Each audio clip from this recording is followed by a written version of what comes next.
منفتح على الجميع حتى مع من يختلفون دينيا ويلحدون. كيف سيتصرف أبو جرى السلطاني مع الحفلات الماجنة والكباريهات وبيوت الدعارة مثلا؟ جزء من الدولة هذا.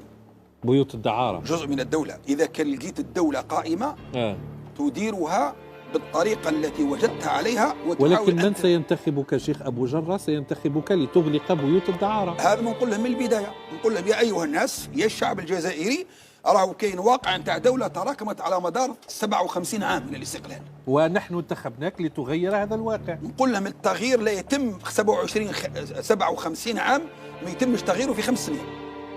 ونقول لهم والدليل أنه لما حكمت رئيس حركة المجتمع السلمي لقيت تركة إيجابية، خلينا نقول تركة إيجابية، حاولت أن أضفي عليها ما أستطيع، لكن ما تقدرش تغيرها. كاين ناس رافقوا الشيخ على مدى طويل، ظنوا أنفسهم ورثة الشيخ، ما تقدرش تغير لهم تصوراتهم.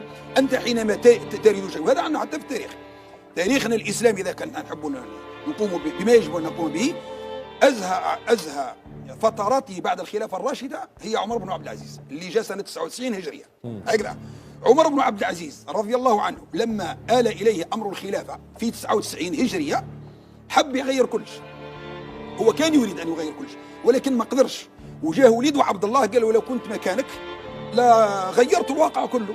قال له يا وليدي، ربي عز وجل وما أدراك راه نهى عن الخمر في الأولى وحذر منها في الثانية وحرمها في الثالثة، وأخشى إنني لو أحمل الناس على الدين جملة يتركوه جملة.